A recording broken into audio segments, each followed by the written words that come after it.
Gloria Domini, in secula lectavitur Dominus in operibus tuis. Rex celi Domine mari fundis donum, vitalis vitibis qualique sonum, te unides favori modulis venerando fini, te iubeos tragitam variis liberare mari. Nobili, humili, magne martir stabili, abili, utili, come venerabili, et tutor laudabilis tuo subito. Serva carnis fragilis mole posito. Hi, I'm Stan Brakhage. I feel like talking about loneliness today in human beings, about the attempt to reach out to each other, and as it's occurred in the arts. And I guess that's as good a place as any to take up the chronicle of Kenneth Patchen in the form of his readings from his journal, which I'm going to play every time until we've heard all of those selections that he put onto tape, because they're so meaningful to me. Kenneth Patchen reading from the Journal of Albion Moonlight, and here is the piece of the journal for today. June 7. The feeling of love for all beings. The days pass without blemish of any kind. How true it is that every man has his own level, his own geography. I am content to drink at my own lake, to walk on my own hills. How little I wish ill to anyone, yet, and this thought is never far from my mind, what frauds we practice on our neighbors. We permit no one into the web of flesh where we have our home. There's never a better friend, we say, and we really mean. He never bothered me, nor I him. With every passing hour, we retreat more deeply into ourselves. With each advancing moment, the self retreats from us. We're cemeteries where lie sleeping the millions of men who bear our destiny. What are values? Is what happens in a grasshopper's head of value?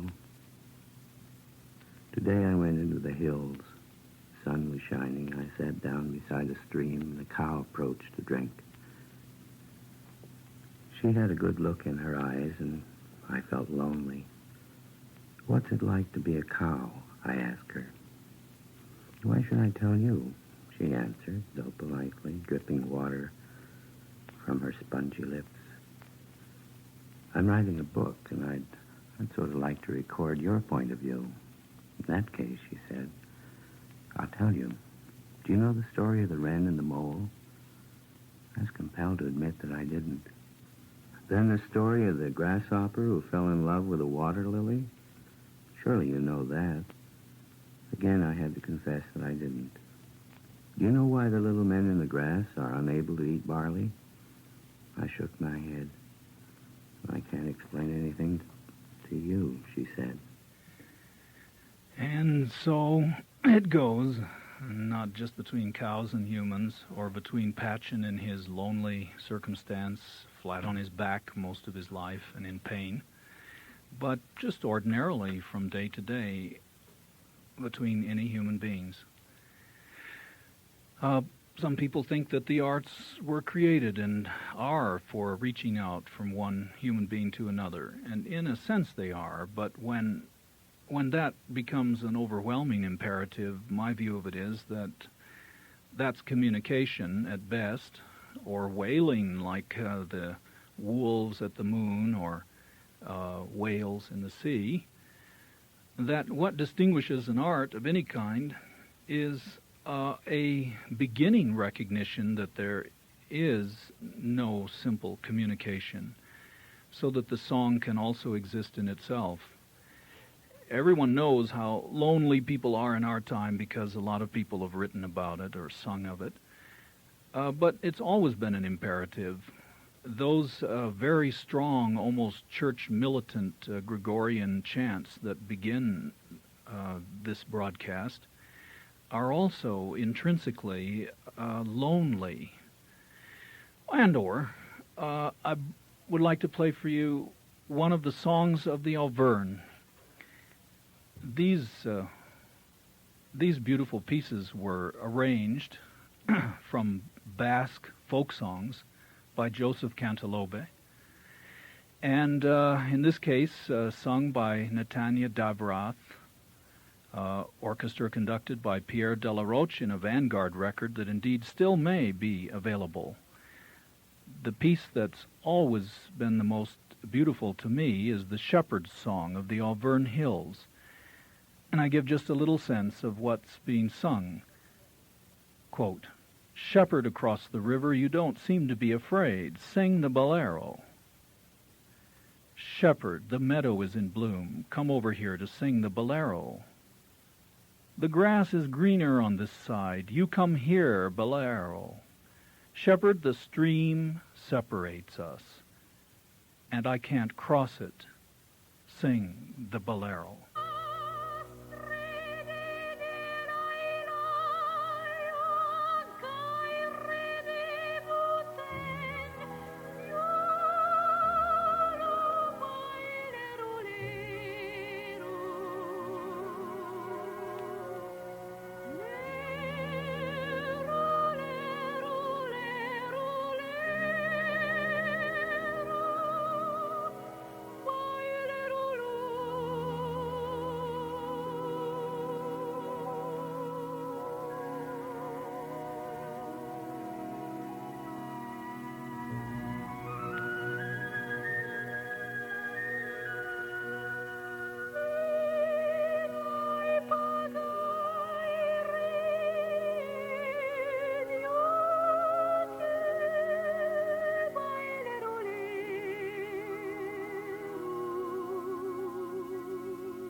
The great poet of loneliness of the 20th century, the great playwright who, more than maybe anyone else, has dramatized human separation, humans separated from each other, plus they're reaching out to each other in the most tender lyric ways.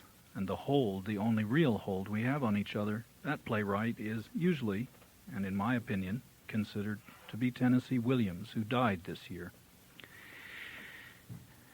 And I'd like to play a little section from The Glass Menagerie, which was the play that first brought him to the world's attention. And this section is also the last performance by Montgomery Clift before he died. In the scene of the play, near the end, there's been a terrible argument, and he's been thrown out of the house, or has chosen to leave, and with his mother screaming after him, "Go to the movies then, go to the moon." And that's where this scene begins. Oh, there it goes! Go to the moon, you selfish dreamer! Come!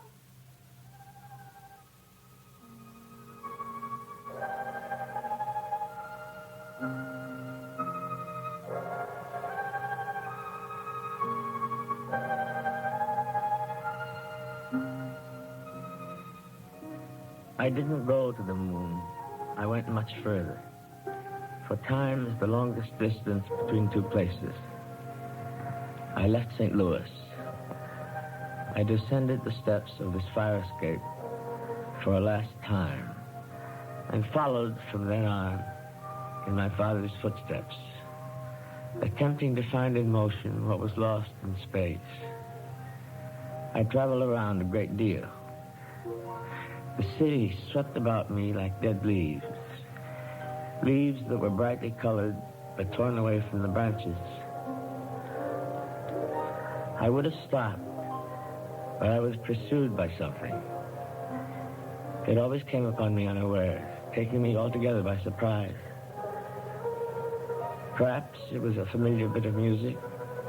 Perhaps it was only a piece of transparent glass. Perhaps I'm walking along a street at night in some strange city before I've found companions. I pass the lighted window of a shop where perfume is sold. The window is filled with pieces of colored glass, tiny transparent bottles in delicate colors, like bits of a shattered rainbow. Then all at once, my sister touches my shoulder. I turn around and look into her eyes.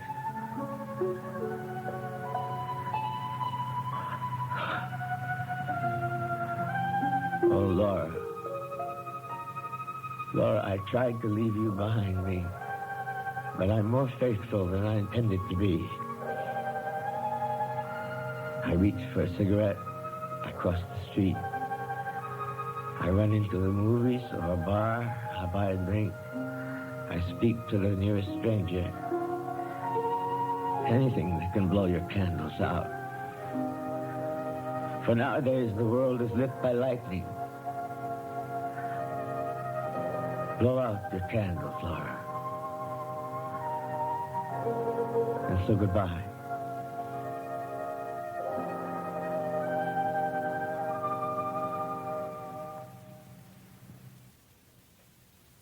Montgomery Clift, I understand, wanted more to do that play, that part in that play, than anything else at the last.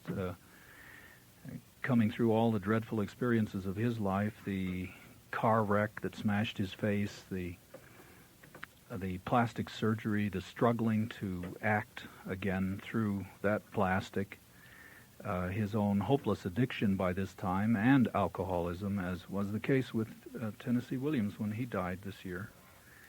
And yet not hopeless.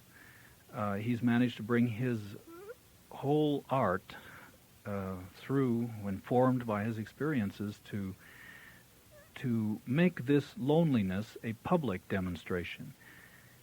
But I just very much also did want to give you just a little bit of Tennessee Williams himself without acting ability, reading that same passage, where you can hear, I feel, a truth more terrible than the stage has yet presented to us. I reach for a cigarette. I cross the street. I run into a movie or a bar. I buy a drink. I speak to the nearest stranger. Anything that can blow your candles out. But nowadays the world is lit by lightning. Blow out your candles, Laura, and so goodbye. I hear at least a terror in that flat reading that is to me the real source of where the writing came from. For this is William's most autobiographical play. It is his trying to come to terms with his sister, called Laura in the play, and of course the part that you've heard both these men reading is really himself, an expression of himself. That sister who somehow nobody could save. She became, so Williams says in his memoirs, the first frontal lobotomy person in the country, and was rendered essentially a vegetable the rest of her life. And one of the last things that he had said to her in a fit of sibling anger was, "I hate the very sight of your face." And that's a mainspring for a great deal of his work, but I think never more tenderly and clearly than in that particular passage somehow. And then what shall I say about the 60s? I want to share my friend Bruce Bailey with you, a filmmaker, and there's no other way to do that in this form than with his voice. And how shall I explain what was happening to anybody in the 60s at that time? Maybe just simply say what his condition was and then leave it to him. He was driving around in a car when he made this tape. He made this tape because he could no longer face getting up on a stage in front of people at all. We both had been scheduled to give film programs in Kalamazoo, and Bailey sent the tape instead to me personally, and then to be played there. And so after all these years, I'd like to share at least a small part of it with you. He's driving his car, and he's talking into his own tape recorder.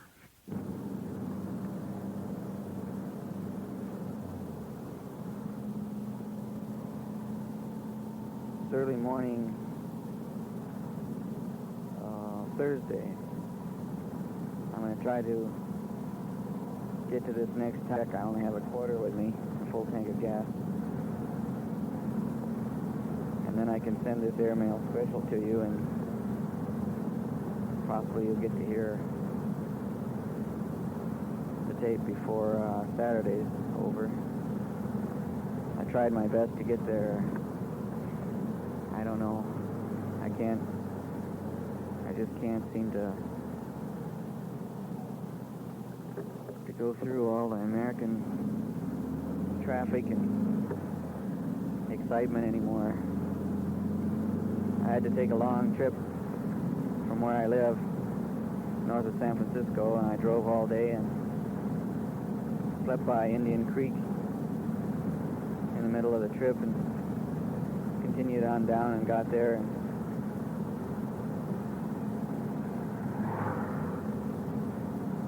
I just couldn't get on that airplane this morning. Schedules from 6:17 a.m. to 12:31 and so on till 6 p.m. A whole day on that airplane with all those dead people. I couldn't do it again, so I just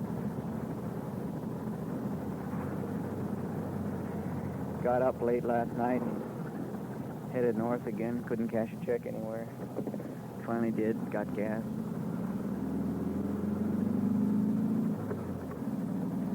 I slept out by well, it's in the north of the bay, and it's kind of a big river goes up there, and I always wondered who lived up there. There's a few houses along the way. I was just settling down and lighted a match to write some notes, and big yellow moon up southeast, yeah. Very sad moon. See me still going. I had a dream up at my place where a lunar beloved came to me, and it was very sad that I was, just as in always my life, I was on the move. And I thought maybe I'd see him the next night to continue, because when I woke up, I decided to give in to the whatever it was, but it was too late, I guess. There he was watching me last night. So anyway, the guy comes up with a flashlight and says, "Can't be sleeping here." Some poor big fat guy that I could tell was scared. I told him I was sick, and he says, no, I gotta sleep, I can't. I said, oh, well, okay. Unfriendly country. I got back in the car and drove a little further north and found a little place off by a farmer's. Slept a while, and now here I am. About the time that Bruce Bailey sent me that tape, the filmmaker, the Austrian filmmaker, Peter Kabelke, came to live with Jane and I for a month or so in our mountain cabin. And Peter insisted in those days, and still does, on playing the recorder, on getting together with people and making some kind of music in that way that can get neglected as we listen to fine performances, to Basque folk songs blown up into orchestral versions. We can forget what's the origin of all of it and where it all finally ends. The piece of music that we get together and play is very ironic under the context. It's one of the saddest, loneliest songs of the Civil War, When Johnny Comes Marching Home, and has been sung at most wars since. And maybe here's the only antidote. I mean, I don't think Peter realized quite the irony, or maybe he did, that during the Vietnam War we'd be sitting here playing in this fashion this song. He's insisted that I play on the violin. I haven't played on since I was a child, and so I provide a kind of bass drone, and Jane joins him in the recorder, and here it is. Pause if you want. Do you hear something? Oh, it's shelter. Do you see? It's fine. Yes, but that you get not too much.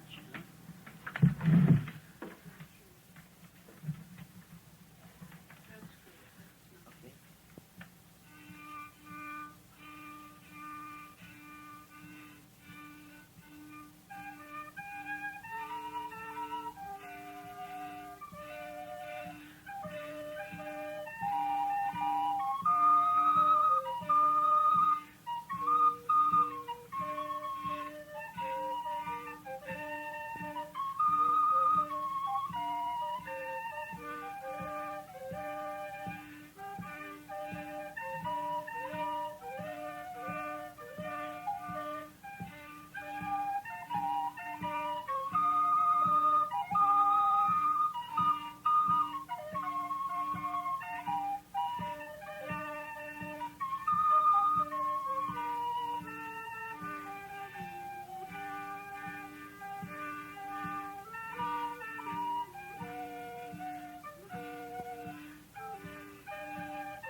And there's a piece of music I give the test of time on, Charles Ives Sear.